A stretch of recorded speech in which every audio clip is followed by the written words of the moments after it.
Islam has to be Yeah, known that would as just, I don't know. more than a religion. The idea that Islam is a spiritual religion like, for instance, Christianity, still gonna is say- completely incorrect. It would be incorrect to describe Islam as primarily, let alone solely, a religion. Since its early beginning in Muhammad's lifetime, it has also been a geopolitical project and a system of government, a political ideology, if you will. Islam from its beginnings was both a religion and a system of government. For example, the Islamic calendar doesn't base year one from the time that Muhammad was born or the time that Muhammad received his first revelation from God, which I think are both what Westerners might expect, but from the time that Muhammad became the leader of an army and the head of state in Medina. This is the beginning of the Islamic calendar because in the Islamic understanding, Islam is a political and social system as well as an individual faith. In Islam, the separation between temporal, secular, and religious power is not only impossible, it is heretical. Only in the complete blending of all aspects of human activity and all aspects of political and legal functions of the state can we have the caliphate, the properly organized state that is pleasing to Allah. When Westerners think of religion, whether it's Islam, Christianity, Judaism, Hinduism, and all the isms in the world, Westerners think that it's a personal issue. A Buddhist will go to the temple and peacefully worship whatever he does, meditates, contemplates. A Jew goes to a synagogue and does his mitzvot, his good deeds. A Muslim goes to the mosque, pays zakat, alms, or go to the pilgrim al-Hajj in Mecca, or a Christian goes to church on Sunday. They think it's a personal issue, that religion is a personal issue. So when they look at Islam, they compare Islam with the way they understand religions, and that's the first mistake. Islam is not a religion for personal use. Islam is Sharia law. Islam is a form of government to the world first, then to a personal application. It is not just how you pray or whether you pray towards Mecca. It's how you dress. You dress in Arab culture. You speak Arabic. You can't go to heaven unless you pray in Arabic. You can't read the Quran in English and expect to get good deeds to go to heaven. You read the Quran in Arabic. It becomes an imperialistic system that everybody now must speak Arabic, think Arabic, practice the religion in Arabic. It's a form of law, not just in how you eat, but how you get married, how you deal with your government, how you deal with your military, how you deal with the youth, how you deal with women. Every aspect of your life becomes Islam. Everything is Islam. In no way is Islamic Sharia, Islamic government, compatible with Western understandings of human rights and freedom of conscience. Traditional Islam forbids conversion from Islam, forbids anyone to leave Islam. There's no way out. And it forbids Muslims and non-Muslims to live as equals in society. It mandates the second-class status of non-Muslims, forbidding them to hold authority over Muslims, forbidding them to hold certain jobs as a result. It even mandated in history that houses of worship of Jews and Christians were neither to be built or repaired, making the communities relegated to a perpetual state of decline.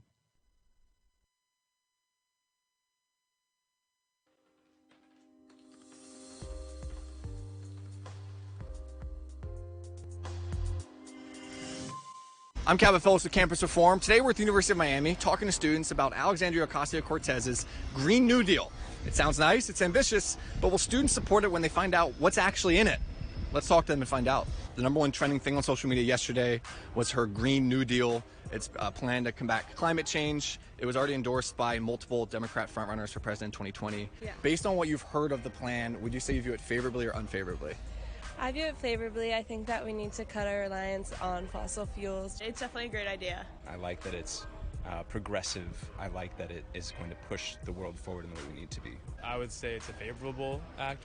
Just from like knowing like who's endorsed it and just like some like little things, it sounds great. I think it'd be great for us. I think if we didn't do that, then we're going to be killing ourselves basically. Got it. So we need to take care of ourselves. I think it's very important to support that. Anything that would reduce our dependence on fossil fuels is really important. I definitely support this movement. Some of the things in the plan I want to get your opinion on. So the plan says within 10 years, we're going to completely outlaw coal, natural gas, and oil. So gasoline, anything like that in 10 years. I don't agree with that.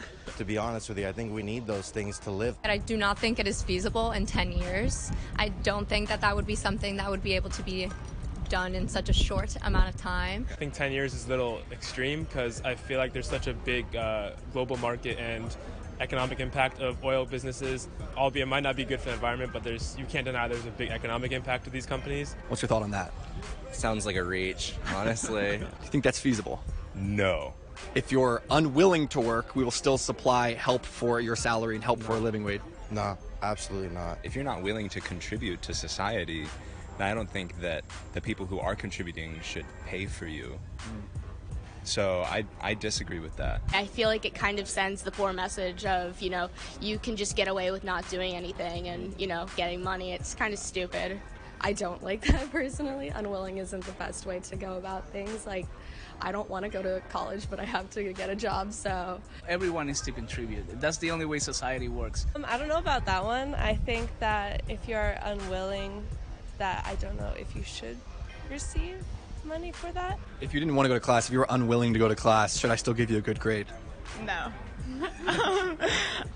Yeah, like people definitely need a job and need to work. Eliminating almost all air travel with high-speed rails. What's your thought on that? I feel like it's kind of the same one. It's like I feel like 10 years is a little extreme for that. I don't think it should be eliminated altogether.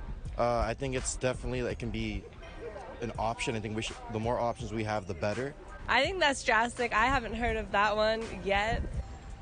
Yeah, I can't see that happening either, honestly. We've come so far to get to this point where we are right now with using these resources, and to say, we have to get rid of it in 10 years seems a little too much to me. Who's going to pay for all of it? Who's going to offset the trillions of dollar cost that it would be? Right.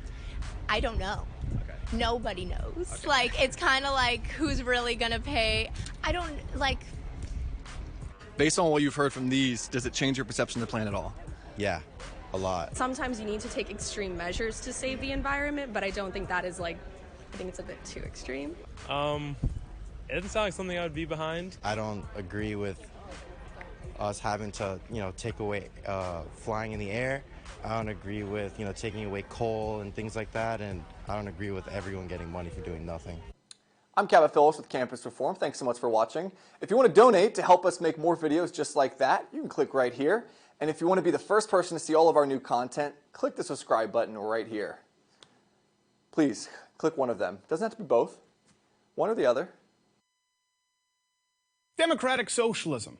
It's not the same as socialism because it's democratic, right? Or something, right? People are buying that. People buy that now, right? Apparently. As though adding the word democratic in front of a word changes what it means. Just because we toss something to a vote doesn't change what that something is, nor does it alter whether that something is inherently good or bad. Couple of examples, because I know you'll ask. Hamas was democratically elected as the government in Gaza, despite the fact that the destruction of not only Israel, but the eradication of all Jews is in their official charter. Robert Mugabe, or Bobby Mugabe if you prefer, was democratically elected by a loving majority in Zimbabwe. Zimbabwe, how's that working out? Venezuela? Well, Hugo Chavez, noted personal favorite and friend of Sean Penn, to whom he constantly pointed as being unfairly characterized as a dictator when in fact he was democratically elected as a socialist. Well, how'd that work out for Venezuela? Well, it's now on the brink of collapse, despite it being one of the most resource-rich nations in the entire world. Basic things like eggs, milk, flour, and toilet paper are either too expensive for the average Venezuelan or simply out of stock. Out of stock, mind you, democratically. I know, Some of you will say, well, that's not fair because really we knew all along it technically was a dictatorship. Okay, that's fair. Let's move on to example number 2. Denmark?